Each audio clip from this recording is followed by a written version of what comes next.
Very, very happy to be with all of you today. Thank you for coming. So this year is a very special year for us. As you heard, 75 years of history for ADP. In fact, back in June, we were at the NASDAQ in New York, and our president and CEO, Maria Black, you saw the picture before, she had the honor to ring the bell at the NASDAQ ceremony, which was really moving because we had the Henry Taub family with us. So the widow and the kids and the nephew was a very, very moving ceremony. And then 50 years ago, we decided to go international. So we went outside of United States. And 25 years ago, we started the business here in Poland. So a lot to celebrate, a lot to be proud about. ADP did grow exceptionally. So we have more than 1 million clients now. We pay 41 million people across the globe, 15 million outside of United States, and the other ones in the States where we are very, very present. And we provide services in 141 countries. That is a lot. And we are very proud of this. So my role in ADP, basically I lead everything outside of North America, which means that my scope goes from Europe to Africa to Asia Pacific and Latin America. So it's quite vast. I am part of the executive committee. And I want to give you just a little bit of an overview about our strategy and speak a bit about our approach to GenAI as well. And then, of course, I am available for questions together with the rest of the team here tonight with me. So talking about the strategy of ADP, Maria Black, a couple of years ago, was appointed, and she defined the strategy based on 3 pillars. The 3 pillars of ADP are, to be summarized very simply, to have the best products, to have the best service, and to have these 2 things everywhere, so to be global. So starting from the last one, what does it mean to be global? I think you know, many of you are our clients here in Poland, so we have what we call domestic offer, so we can sell, services to a Polish client in Poland, to an Italian client in Italy, but we also have some global offers. So for many of you here, we manage the payroll in many different countries. So we have this combination of global capabilities and local presence that makes us quite special. And we keep expanding our footprint. Basically, we do it following our clients' needs. So wherever our clients need to be, we try to follow them, and that's how we got to 141 countries. And just in the last few years, we expanded into Sweden, in Colombia, in South Africa, in Israel, in Morocco, in Japan, in Macau. So you can hear those places are really around the globe. We do that both organically or inorganically. So we expand our platforms or we buy some companies. And that's how we got to be present in so many countries. We have our own presence in 63 of these 140 countries. And in the reminder, we provide services with a partner network, which the average tenure of these partners is 12 years with ADP. And so they really are part of the ADP family. We meet with all of them once a year to share the strategy, to make sure they work with us. Then, of course, we have the other pillar, the service pillar. I hope you're all familiar with our service pillar because that's what makes us really, really very proud. We have a lot of payroll specialists with a ton of knowledge as we do that since 75 years. And we invest a lot in our people. In fact, our internal training program was just won an award.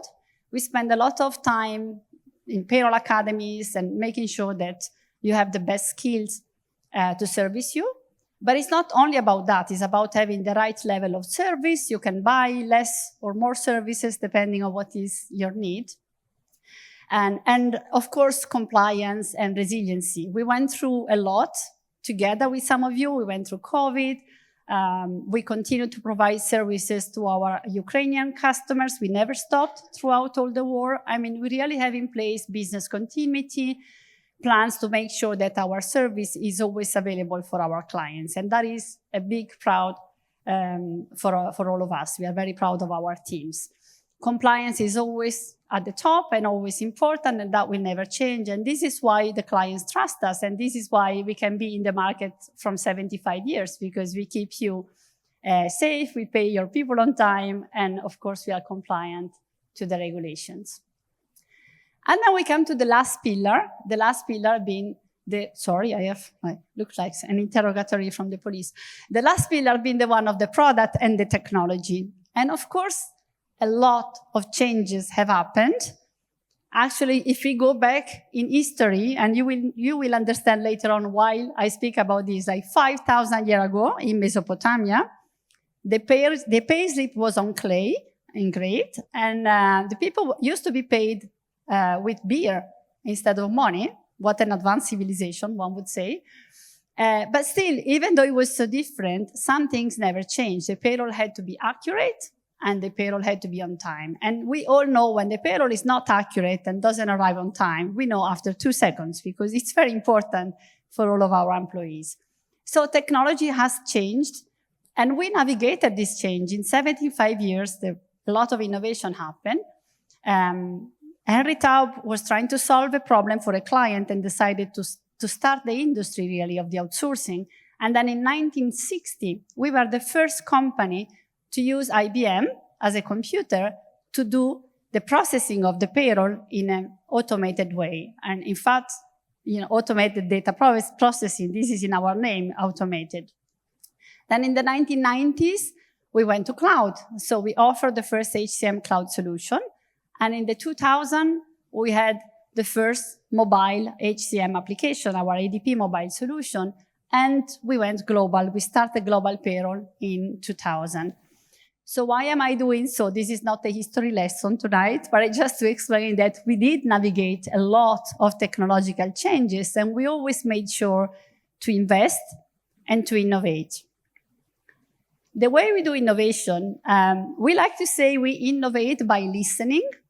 We listen to you, the clients. You give us a lot of good information. Many of you are piloting new projects with us here in Poland to start new services. So we ask you, what is the problem you're trying to solve? What do you need from us? Where do you want us to invest? We have client advisory boards where we get together a number of clients and we ask them. So we listen to our clients. We listen to our associates because they use our products every day. And so we ask them, what can we make to make your life easier?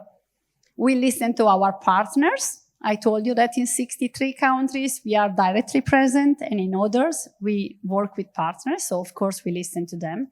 And then we look at the technology trend and what happened in the market and what the competition is doing. So many sources that all lead to then investing a lot in research and development and innovating our products. So of course, if you look now in the market, the one trend we cannot not consider is the GenAI, the automation one, which is present everywhere. And you will see later on, we have a surprise for you with an assistant that is all powered by GenAI. So GenAI is a trend, yes, but automation is not new. We have been automating for many years at ADP. In fact, only in the international space, so we call it ESI, which is the part that I manage, we have 550 bots, so RPA, which are basically software automation. And we use them. We use them to send documentation to the authorities, and it's many years that we do that. So automation is not new. We have used machine learning in the past as well, and we still do. It's just that GenAI has accelerated a little bit the pace of this transformation.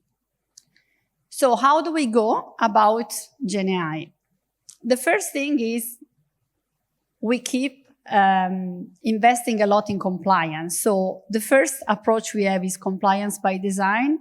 We want to make sure that GenAI, when it's applied, has some strict guardrails when it comes to transparency, when it comes to accuracy, and when it comes to privacy and making sure that your data are safe.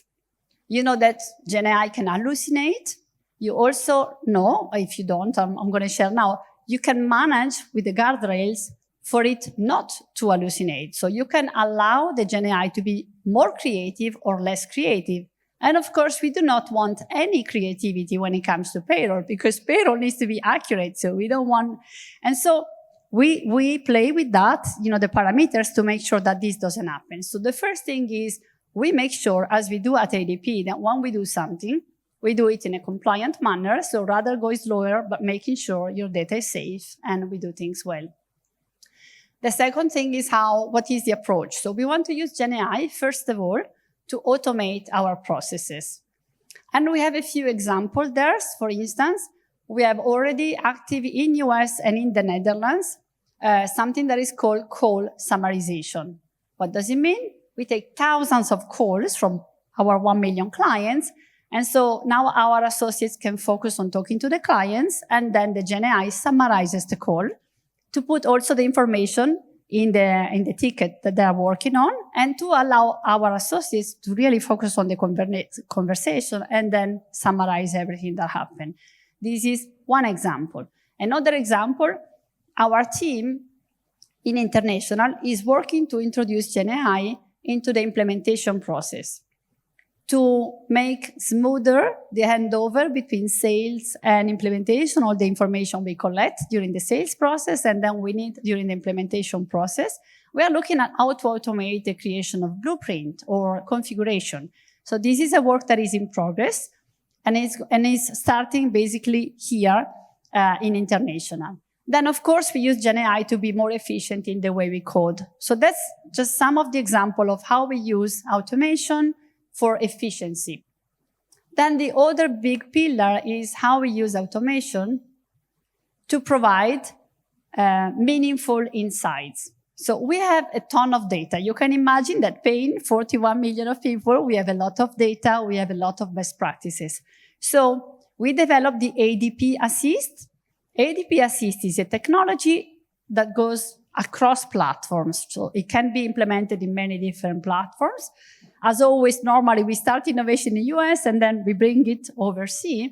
But this is for us the way to leverage all the data that we have to provide some good insight. For instance, on the payroll accuracy, why the payroll changed month to month and what could be the cause and what is the action we recommend.